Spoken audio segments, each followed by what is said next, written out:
Are we getting on each other's nerves yet? Being together for long periods of time in a global pandemic means that we may see an uptick of conflict in our homes. We could be a time bomb, ready to go off at the slightest pet peeve.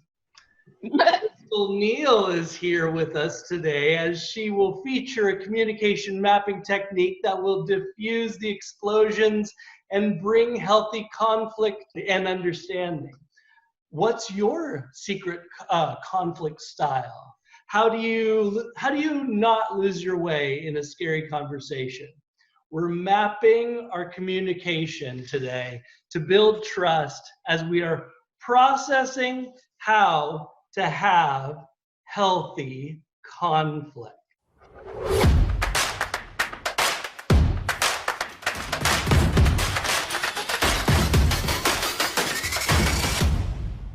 If you're anything like me, you're noticing that you like things a certain way.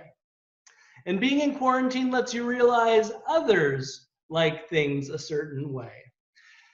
There's something in me that says, I'm right, and Crystal caught me on this the other day. I was letting her know how awesomely I was right. And she peered through my argument and stared directly at my self-esteem and asked, how does it feel to be right? I was like, because the ledge of self-importance I was standing on was just karate chopped from under me. How does it feel to be right? I was like, not very good. It was like I was 9 and someone was asking, how does it feel to get caught lying? Not very good.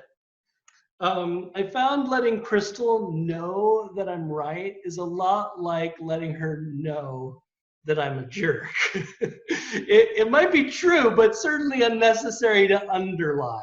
Okay, so there's this time that I turned it around on her though. I was like, she was letting me know how awesomely she was right. And I was like, I know how I do this. I know how I do this. I know. It's like, all right, how does it feel to be right? And she once again looked at my self-esteem. Actually, what did you say? I said, feels pretty damn good. Oh, welcome, Crystal. Thank you. Welcome. So we're in quarantine together. And in marriage and in life. In marriage right now. And in life. And if we let stress get the best of us, we might be right, but we also might be lonely. We'll be together apart. So that's the challenge today. How can we address the small things that are hard to do? Can we get our point across without hurting our relationships in the process? Today we are with leadership expert Crystal Neill, who I have most of my conflicts with as someone that we're quarantined together and married to for 15 years. She's going to show us how to map out our issues. And Crystal, welcome. Thank you. Thank you for coming on to the show. Why is it important to map our communication in preparation for a conflict? Generally speaking, it's good to do in order to bring benevolence and psychological safety into a relationship. Right now, it's even more important, exponentially more important. According to a post by Psychology Today, they believe with the stress of COVID-19, with the extended confinement and financial hardships that people are facing right now, they're predicting that we'll see a spike in divorces. And they also predict that they'll see a spike in domestic abuse. And before we go forward with that, I want to say that if you are in a home where domestic abuse is at play, please, you can contact us privately and we will help you connect with the right people in order to help mitigate your situation. What we're going to talk about today is is not for domestic abuse situations. It's to help mitigate stress and build trust in your home. Jeff and I used to teach, and we still do, teach conflict resolution in pre-marriage counseling. So that's where the information that we're about to go through comes from. It's to help prepare people for benevolence and trust in a relationship. But this can also be used with kids. We've taught our own daughter the tools that we're about to leverage. Know that it doesn't always work, and that's okay. But also know that that's where this comes from. We've been doing this for 15 years. What we're going to do is I'm going to show you 4 quadrants, and I want you to figure out where you may be dealing with your conflict. Yeah, so as you think about the way that you show up in conflict in your most important relationships, so this could be with colleagues, this could be with roommates, this could be with your spouse or your children. But as you think about the way that you show up in health and in unhealth, what traits bubble up for you as you engage in conflict with someone? So on one side, you'll see in each of the quadrants, asserter, aggressor. Asserter is someone who is really looking to get to the heart of the conflict and find resolve no matter what. The opposite side of that is aggressor. That's the barking dog. So if you are not functioning in health, you are someone who you find yourself tending to maybe flood the other person with information, and you may find that your partner shuts down, or the person that you were in conflict with shuts down because they're just flooded. The second conflict style is empathizer, minimizer. So in health, an empathizer will look at what's happening in the landscape of the conflict, and they want to find harmony. And they also need to reduce their own insecurity. But in the shadow side of that is that they'll minimize the situation. And this is actually where I fall into conflict most, is if I'm in unhealth, I fall into that Stepford wife smile of, it's fine. It's fine. And meanwhile, I'm like, I'm dying inside.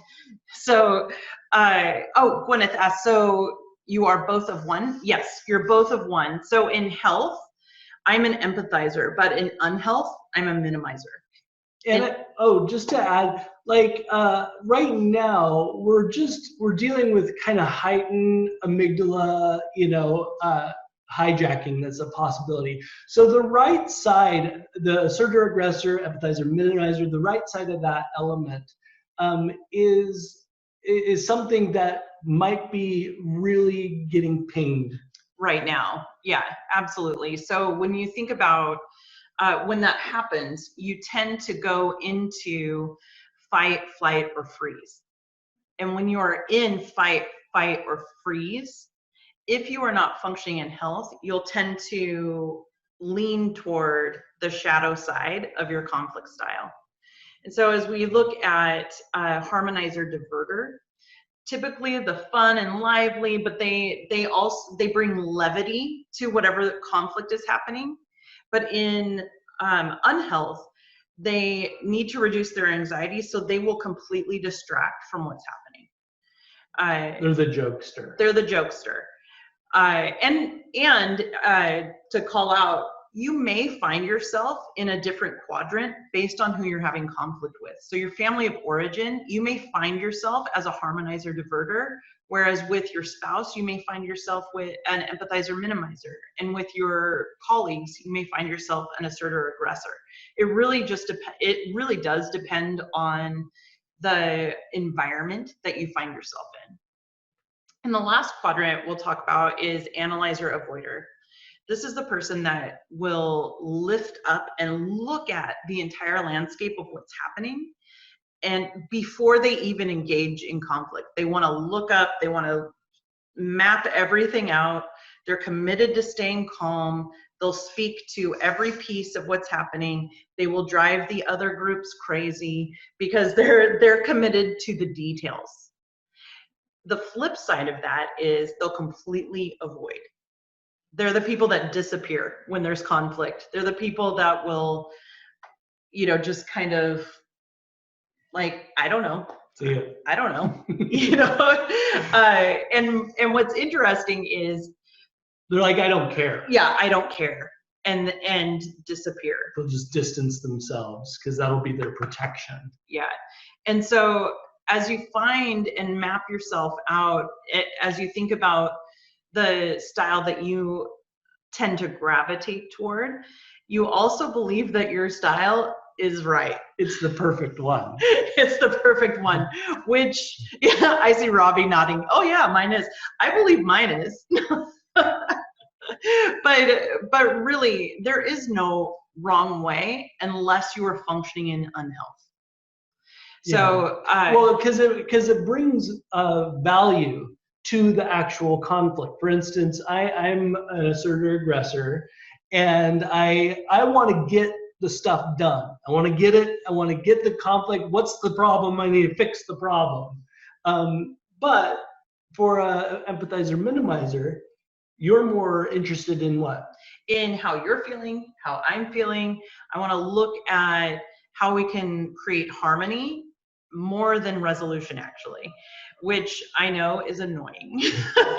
And so, but at the same time, when you are functioning in health, you can really buoy each other and build trust because you bring out the best in each other. He will challenge me to get to the heart of the matter, and I'm interested in the heart of the matter. And so it helps me kind of rewire and say, oh no, okay, this is what I'm thinking, this is how I'm feeling, this is what I'm seeing. And you can do that within each of those. So each of those styles actually really can buoy each other if you are in healthy conflict. Yeah. And the key to that really is when you are in conflict with someone and you have an agreement or a contract with someone, like, hey, when we're in conflict or we see something happening and I see a trigger for you, I'm going to honor that trigger and I'm going to lean into your style and help you get to a way forward. And really, that's the key to healthy conflict, is finding a way forward together. It isn't winning. Yeah. It isn't being right. It's finding a way forward. Well, and then just to add to the other special powers, like in the below quadrants of the screen, the harmonizer divider, they're the jokester, but like if the asserter aggressor is too intense, what will happen is the harmonizer will crack a joke, and that'll piss off the aggressor or the asserter. But what we'll do, it will lighten the mood, and you'll be able to move in the conflict a lot easier. And then with the analyzer avoider, they'll be able to see kind of a top-down approach.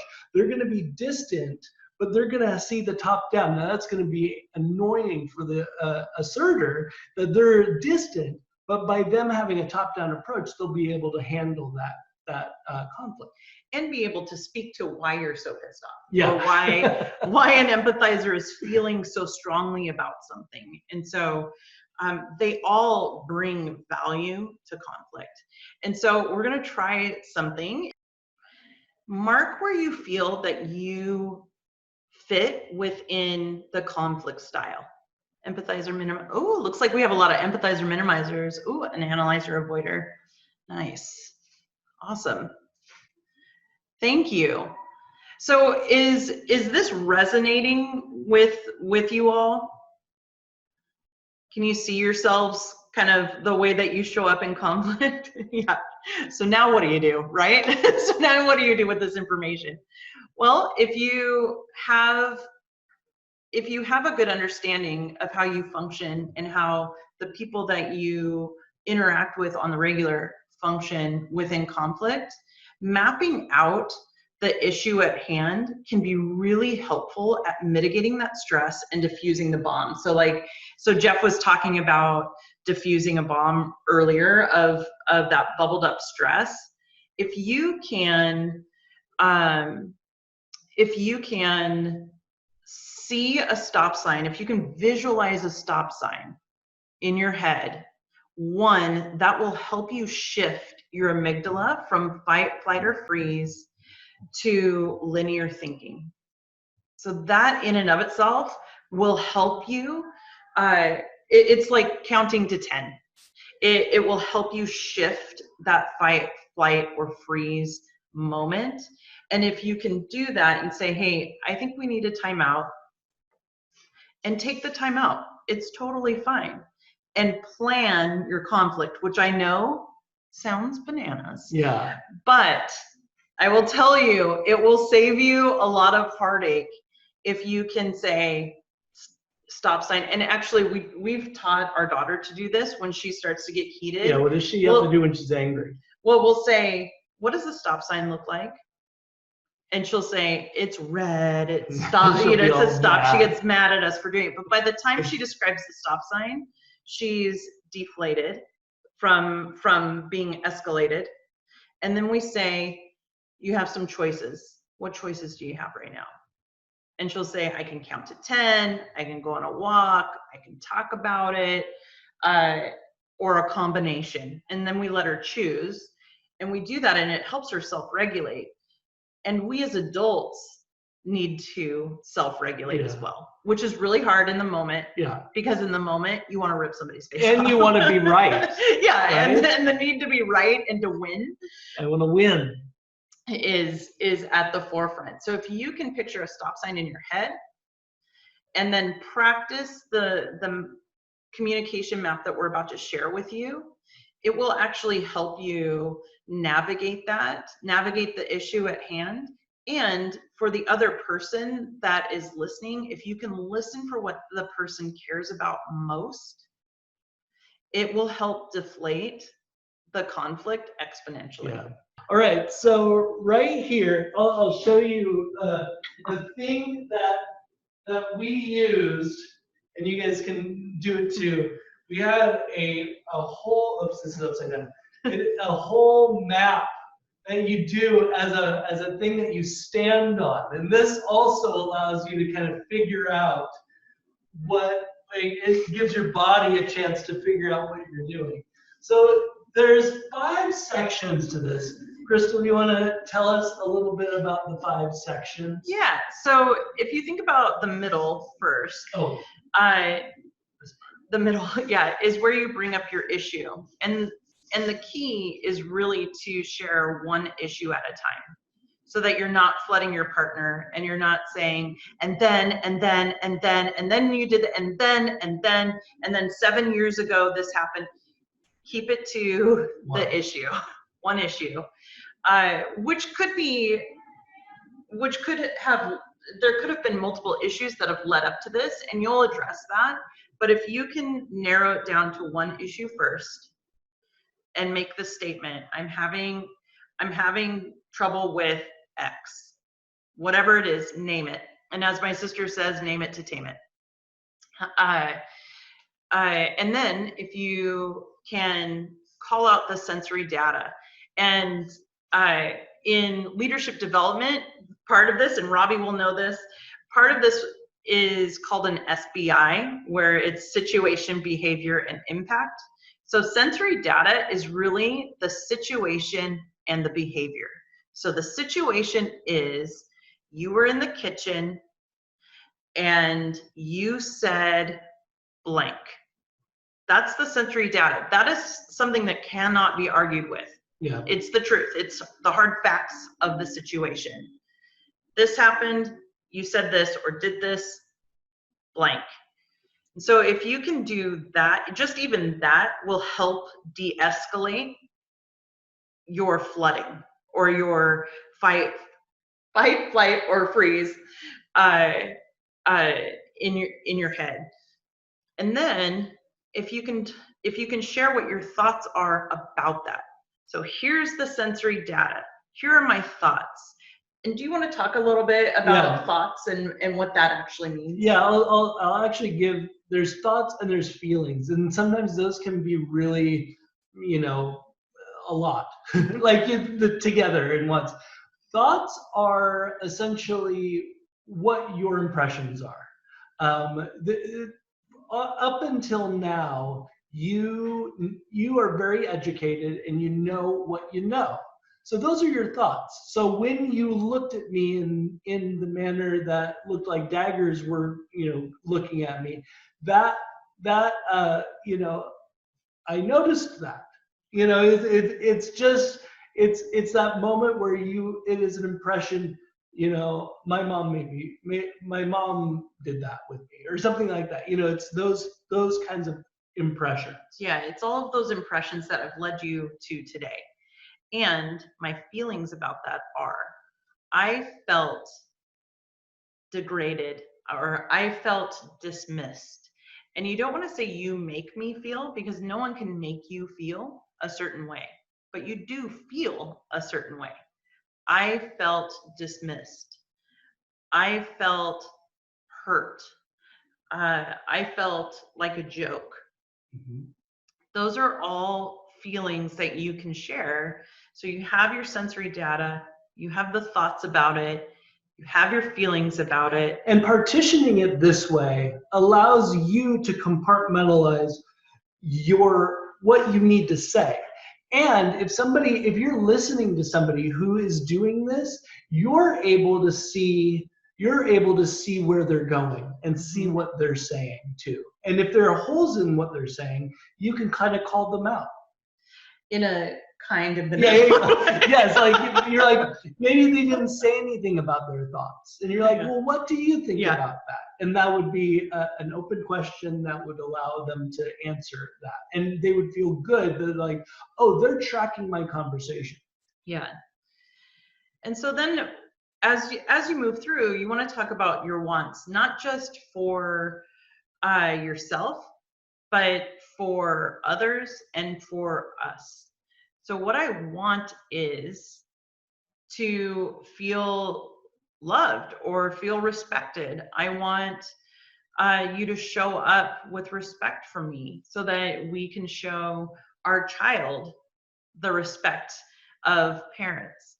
And so clearly stating out your wants helps the other person see your point of view and hear and listen for what you care about most. Once you are able to state your wants for everyone, and yourself included, then you can talk about actions and what actions can come from this. So not only what actions can come from this, but what has happened in the past. Now, this isn't licensed to just, fire squad everything that this person, every grievance this person has given you, but also in thinking about, hey, I've noticed a pattern. Yeah, you can track.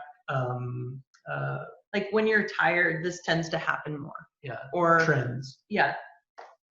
And then what you can go to what currently happened.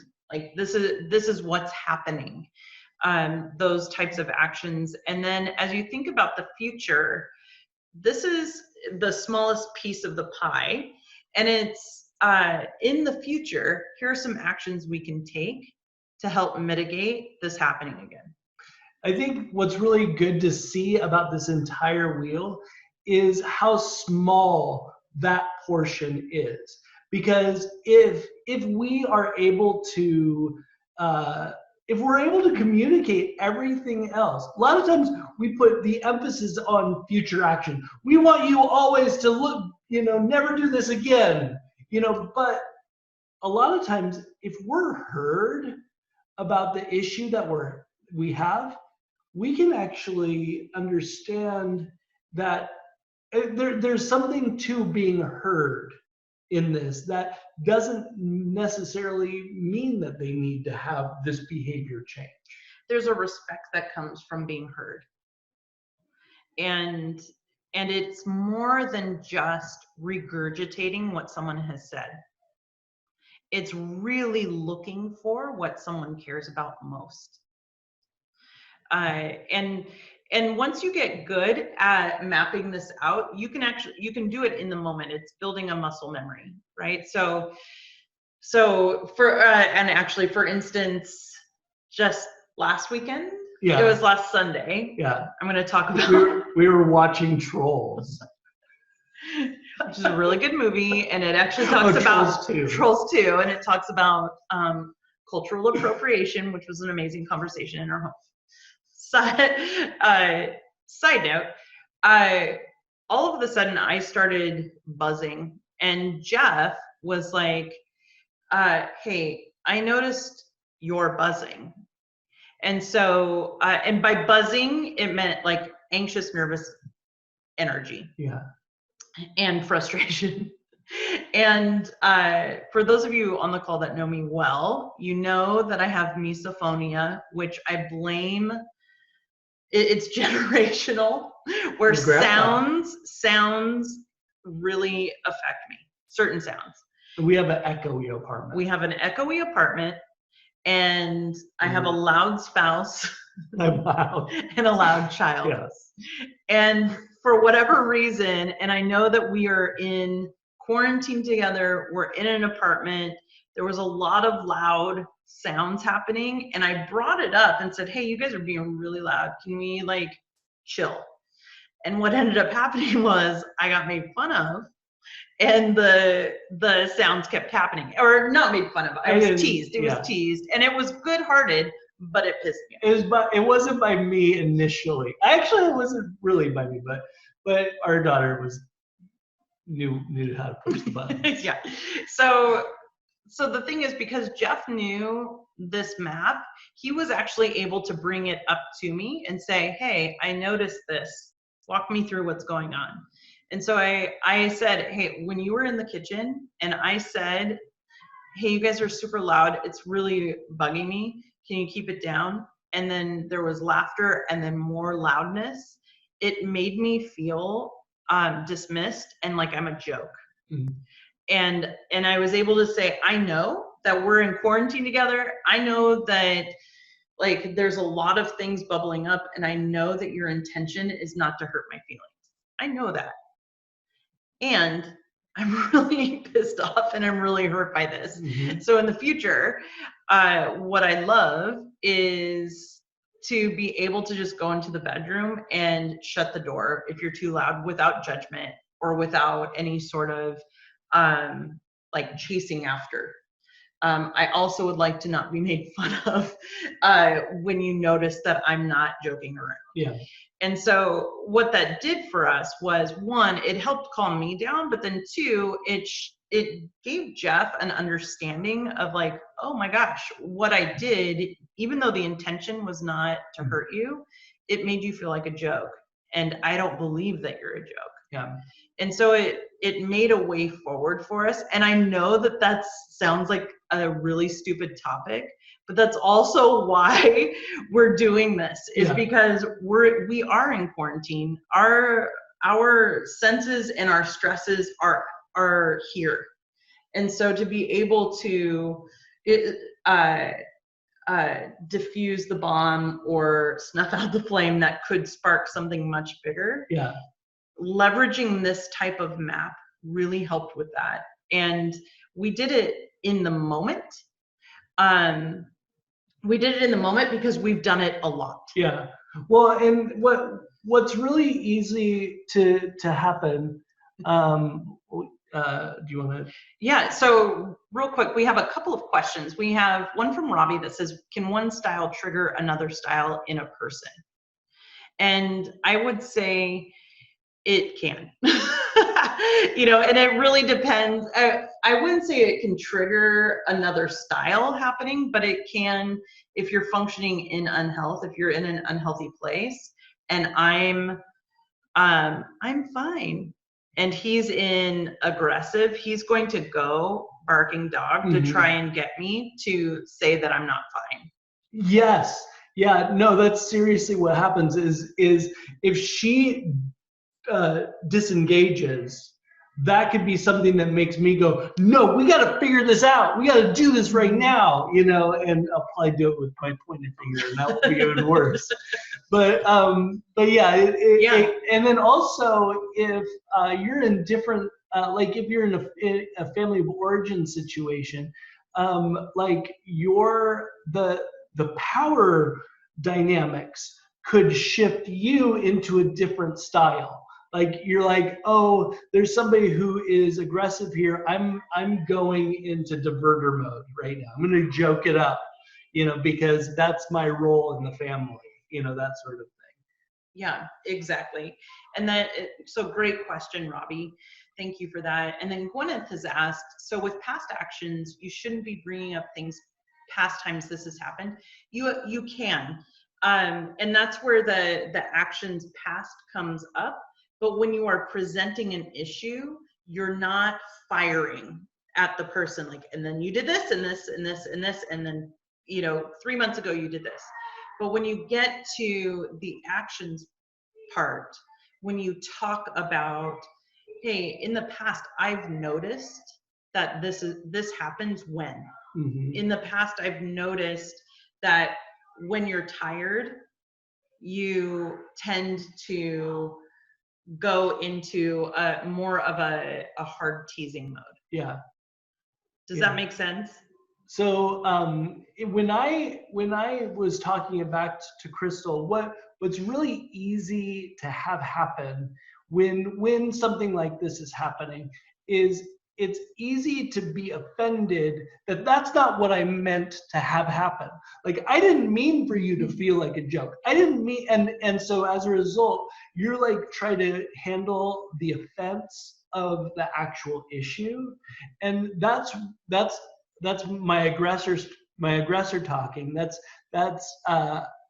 why we need to begin to just de-escalate ourselves and then see on this map what is actually being said. Because if I know that she's not really asking, I mean, she is asking me to change my behavior, but she's really asking me to listen. And so if I can say, all right, what happened was we were on the couch, you said be quiet, or in a better way than that, and we kind of got louder, and what you thought was, I can't handle this right now, and it made you feel like we didn't care about you. And what you want for us is to all coexist great. What you want for yourself is to not feel like a joke. And in the past, when we were hungry, we had some of these issues. We would get louder. Definitely we did it during Trolls 2. And in the future, I know you're going to be loud. In the future, that we're going to be loud, but to be more respectful and to listen and to not gang up is really an important thing during this time. Like, talking that out, was that helpful? Yeah. And I think something to also bring up is, if you are someone who's on the receiving end of someone who is walking through the map, again, I want to reiterate, your job isn't to regurgitate or interrupt. Your job is to ask questions to learn, not to prove a point. You want to suspend your judgment and engage your curiosity, because your job is to listen for what they care about most. And especially when you are in a marriage situation or even a roommate situation, maybe you're not dating, or you're not in love with each other, but you do want kind of that baseline of respect and benevolence for each other, wanting the good for the other. That's what benevolence is. I want the good for the other. And I will say, when we first started practicing this together and I knew what he was doing, it would piss me off, because I was like, you're doing the map. But what I had to do was tell myself, oh, he's doing this because he respects me and because he wants us to have benevolence for each other. He wants the good for me. And so if I can even just tell myself that in the middle of a conflict, it suspends that judgment in me of like, oh God, here we go. And it shifts the way that I'm thinking about the situation as well. And if you are receiving this type of information and you shift from wanting to win into finding a way forward, that's where you're looking for what the person cares about most. It will help diffuse a fight and will help build trust in the conflict. And I know that was a lot of information all at once, but would love to open it up if you have any questions or initial thoughts or reactions to what we've shared so far. Hey, Crystal, and Jeff, I have a question. Yeah. What would you advise if you want to learn from another style? Are there kind of specific tricks that you kind of suggest if you want to see like how you can sometimes shift to another style? Yeah, absolutely. That's a really great question. I think that one of the things you can do is find someone who has that specific style or who tends to function mostly in that style. And to be clear, we all have those styles within us. We just tend to gravitate toward one or two more than the other. But talk to that person. Like, what's it like for you when you are in, a Serdar mode? How do you move from feeling all of those feelings to looking at the facts to get to the heart of the matter? Or an empathizer, how do you empathize for what's happening when you're so up here? But connecting with people that aren't functioning in the same way that you function in conflict and asking them about that is really helpful. Yeah, I would also say leverage them. You don't need to have that style, but you can respect their style. Like, a lot of times I grew up thinking that, if somebody wasn't assertive with, a conflict, then they were wrong. And that was what was really helpful about this information. It was showing me, the priorities in a harmonizer or in a empathizer, minimizer. The priorities are, I care more about you than the problem. Like that, and so you can learn from that and leverage that. And when you have like all four of them in the room, they're going to bring this level of help to the conflict that's going to be so much better than if there was everybody at the same. Yeah. Or if you are finding yourself in conflict, reaching out to someone who maybe navigates conflict differently and saying, how would you approach this? And kind of learning from that. So did that answer your question? Yes, more than. Thank you. Yeah. And we have a question in chat. Would you say it is better to dive into the map when you are not in crisis, like set the map boundaries before you are in a conflict? So I would say yes initially, absolutely. And like we were saying at the beginning, the more you practice that, the more that when you are in crisis, it becomes that muscle memory of stop sign. Okay, here's the issue. Here's the sensory data. And you can move yourself around the map without actually needing it. But it also helps you prepare. Let's say you're about to go into a meeting with someone who you are in conflict with. If you can sit down with the map and map it out for yourself, one, it'll help you stay on topic with what's happening, and it will also help you stay cool with that topic. But in the home, if you practice that, and we've had times where we've been at a family function and it's not the right time to have a conflict. Mm-hmm. We'll do a little and make a point to revisit it later. And we do set a time to revisit it, and we revisit it. Or, you know, don't choose date night to go out to bring up your conflicts, right? Like choose a good time that is safe for both parties to do that if we're talking about home. What would you suggest for someone who is in a situation where the other party might not like respect the wheel or listening or that sort of thing?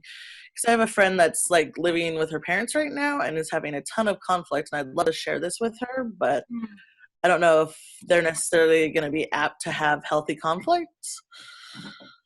So I don't know if you have any suggestions for that, or just kind of, I don't know. Yeah, your thoughts on that.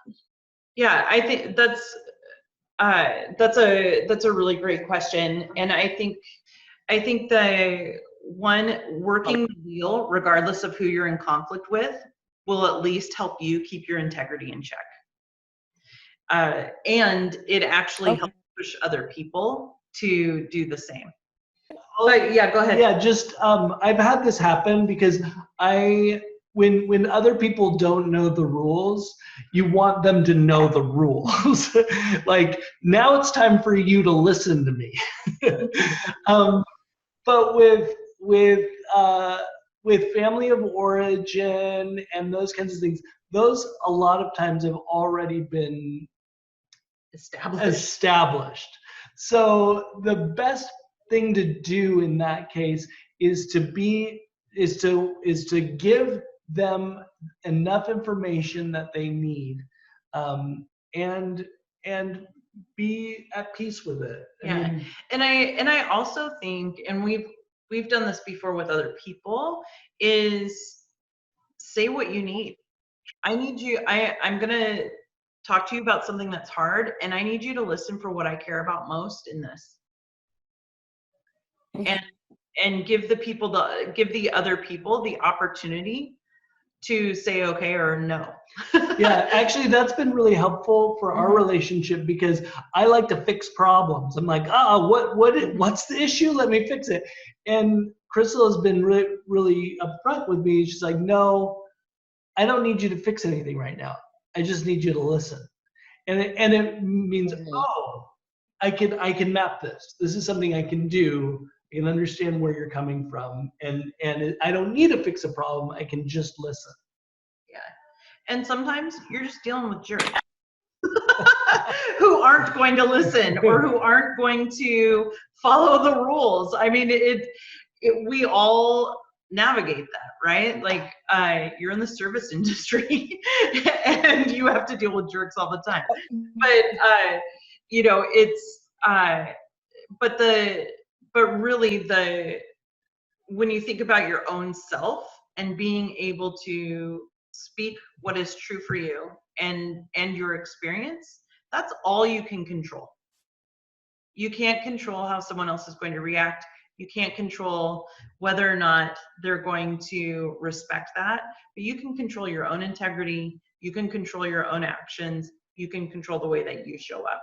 And this wheel really helps. All right. Awesome. Thank you. You're welcome. And if you are in a space where you'd like to work through the wheel, if you'd like to map out the wheel with us, you can private message us, and we can either stay on longer and help you map something out so that you can practice, or we can set up time to help you do that as well. It's what we have done for a long time, so we're happy to help in whatever capacity makes sense for you and the situation that you're in. Well, thank you, everyone, and thanks, Jeff, for letting me crash the party. Thank you, Crystal Neill, for giving us the tools to map out our conflicts, so that we don't have to blow up our own houses, right? But also, let us know how you're doing. If you try something out or you need help mapping something out, reach out to us. We're happy to help get things started if you need it. All right. Thanks, everybody, for coming. Thank you so much. Bye-bye. Happy weekend. Bye-bye.